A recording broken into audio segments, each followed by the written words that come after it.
Hello for the 11th Sunday in Ordinary Time, using the book of Exodus, the first reading only. And today is Father's Day. And this is wherever he is, this is my father, my dad, Stanley Nicholas Hehman.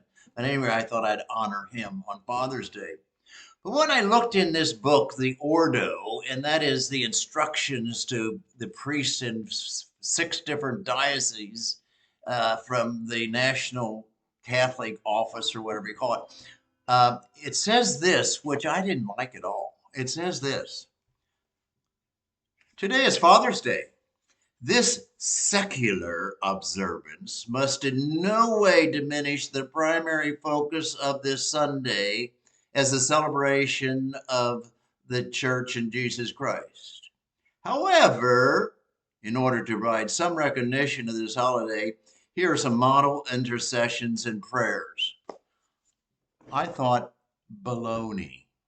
I'm sorry, but I think there are some days, secular days, are also still holy days. And I think it's a mental distinction very often between the secular and the sacred. And I sort of feel that way about Father's and Mother's Day and Thanksgiving are secular holidays.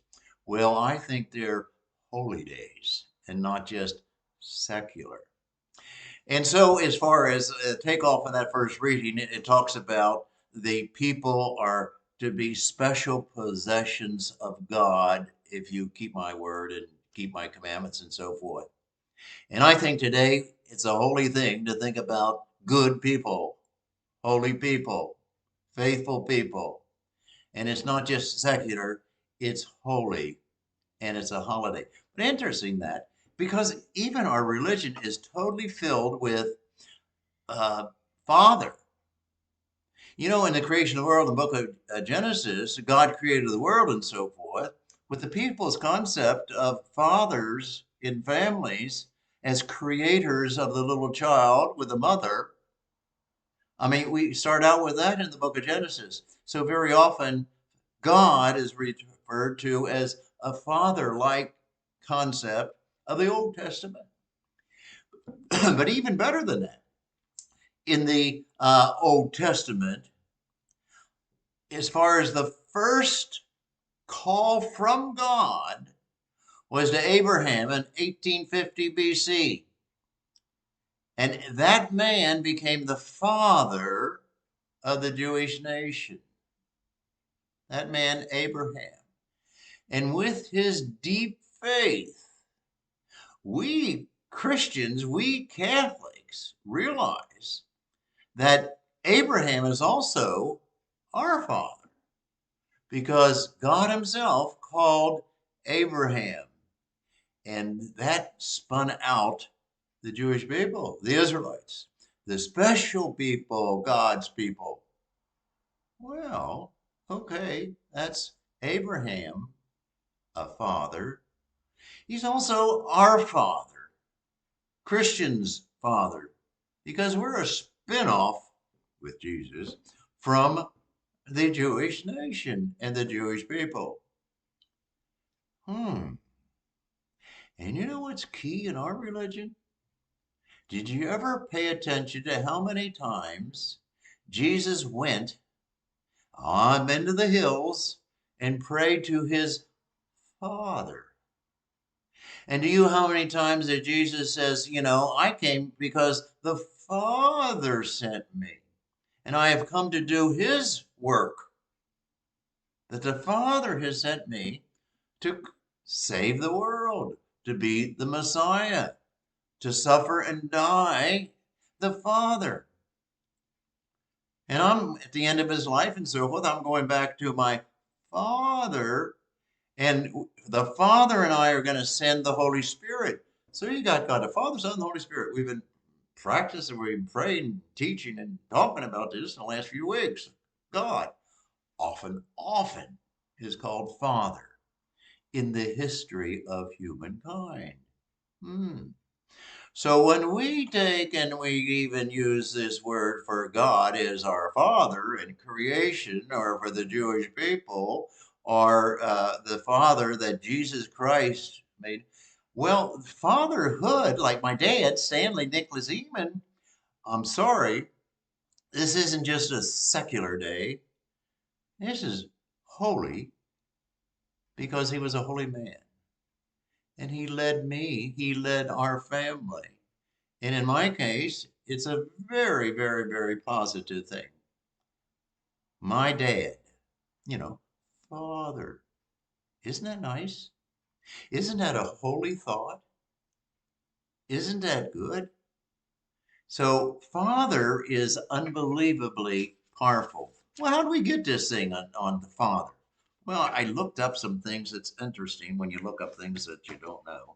And as far as when did this all start? Father's Day. Well, the first ever Father's Day happening in 1908, a church in West Virginia held a special sermon in honor of fathers. After 362 men, mostly fathers, were killed the previous December in an explosion at the coal mines. 1908.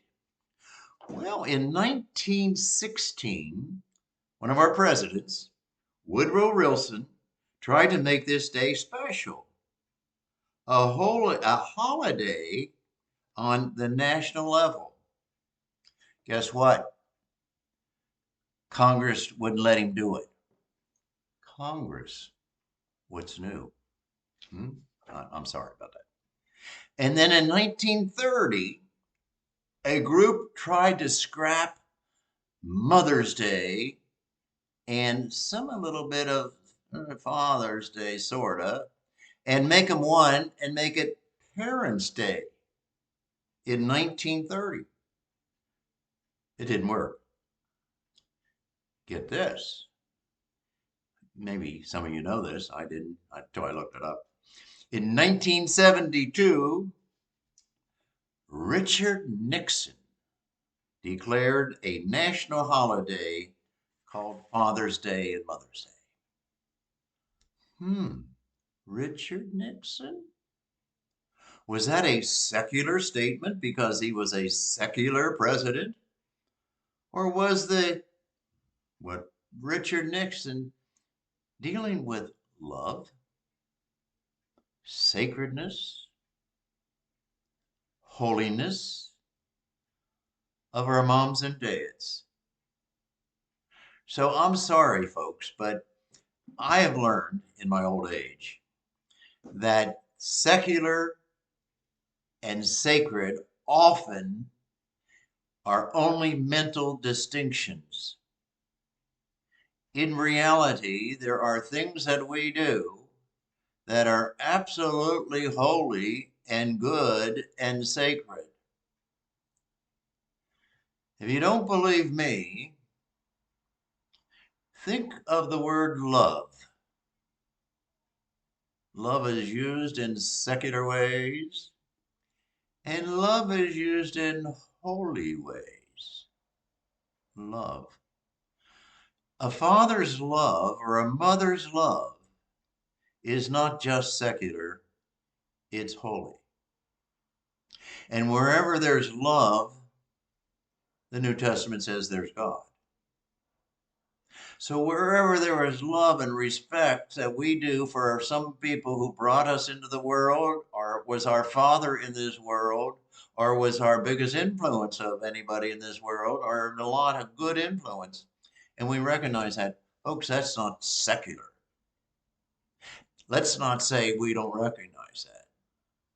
Let's say, thank God that I had a good father. And recognize that. You know, my only bad thing about me on Father's Day is I'm sorry my dad isn't here for me to say thanks or to recognize him or give him a six-pack of beer or, make a party out of something. Secular, sacred, the holy year in the Roman Catholic Church, and when it comes time to the homily.